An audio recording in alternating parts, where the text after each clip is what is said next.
If you clicked on this, you're probably tired of modern tech, of your smartphone, the hours you spend doom scrolling, and the fact that these devices are stealing your time and energy to do other things that you want to do. And retro tech, old tech, is making a comeback. And I want to show you the retro tech I've been using this year almost daily and how they changed my life. First of all, the problem with modern tech is that at some point we started monetizing attention and we started making tech that is addicting. Look at all the modern apps. They all have something to hook you and they all have something to make you stay. There's almost no privacy, and to be honest, I started feeling sick. I didn't want to open my phone anymore to just check something and then end up scrolling on social media on a short form platform. And then 2 hours go by like nothing, and then you think, what the hell have you done with your time? I didn't like the idea anymore. I had 2 phones and sold them both, and I bought an old iPhone 8, which was the first step to this revolution, let's say. And then I started incorporating even more older tech in my daily life. Some did work, some others didn't. Today I want to show you the ones that did, obviously. There are so many things I want to try and do with my time, so many hobbies I want to keep up with, and so many hobbies that I have never tried, and I'm sure this is true for you as well. So many things you want to do, but you seem to not have the time for them, when in reality we do have the time. But this is because our devices basically drain us. We feel sluggish after using them, and less motivated because of the amount of dopamine that we get. So I decided to use older tech, which is slower, it is single purpose, it feels like you're genuinely using the device for the thing you want to do, for the thing you want to use them for. There are notifications to hook you and make you spend time on some different apps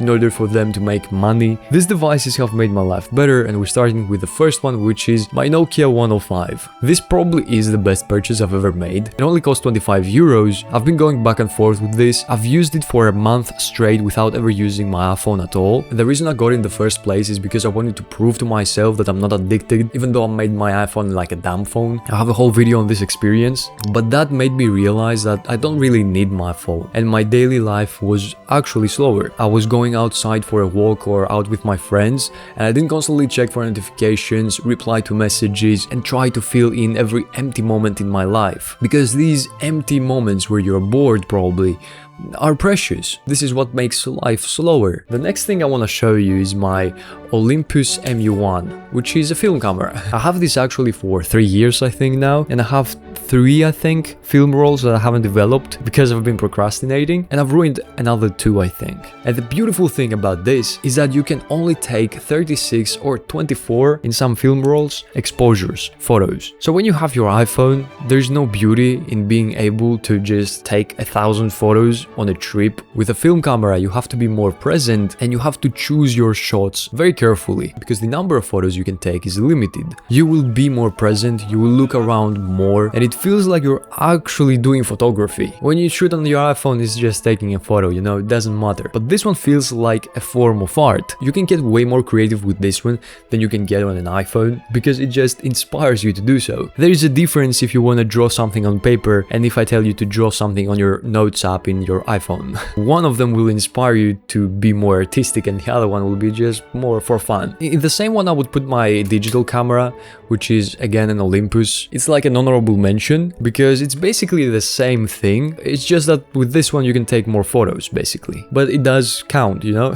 What I want to say about both is also that the pictures look way more different. Your phone photos are boring, they're kind of mundane, but with the film camera and digital camera, they have a specific character. They are interesting to look at, and some of them have that dreamy look depending on the film you're gonna use and depending on the digital camera. Just try it and you'll see. The next thing I want to mention is my iPod. This is a recent addition and I don't really listen to a lot of music, but for the past 1 or 2 months, whenever I really want to listen to something, I will use this one, because with this one I feel like I actually listen to music, I interact more with it. It's only you and your music. Like I said, there's no notifications, there's no algorithm, there's no Spotify, it's just the music you selected and you picked to put in here. Makes it more genuine. It's like watching a movie at the cinema and not on your PC or on your iPad. Even Spotify right now is not at the best place. It has a weird algorithm, it even has shorts, and whenever you listen on Spotify, playlists are okay, but their algorithm is kind of weird. It will just repeat the same songs, and whenever you finish listening to music, you feel more tired. But with an iPod, you feel like you actually listen to music, you did a hobby. The next thing I want to show you is this old e-reader, which is a Kindle 4th gen. again. It is very old and it doesn't have a touchscreen. It has buttons. This one honestly feels way more engaging. Before that, I was reading on iPad. By the way, it's not the same as reading a book. Reading a book is way better. But if you want to read digitally, or you want to go on vacation and you want to grab something with you, then this is a great solution. Took it with me on a one-day trip at the beach, and it was very easy to carry with me. I just put it in my bag and we're done. It doesn't even take any space at all. And I know about Amazon and privacy and all that. Like I said in many other videos, you can jailbreak it or you can use airplane mode and just load books in it. But I love the responsiveness of the buttons, the tactile feeling, and mainly it's fun. It's not the same as an iPad at all. With the iPad, I would just search for stuff while reading. And from 1 hour of reading, I would spend 30 minutes looking up things or something else catching my attention and stop reading, and then there would be actual 30 minutes of read time. It just doesn't have a backlight if you want to buy one, so whenever I read in the dark I use this one. I don't know if you can see it on camera, but it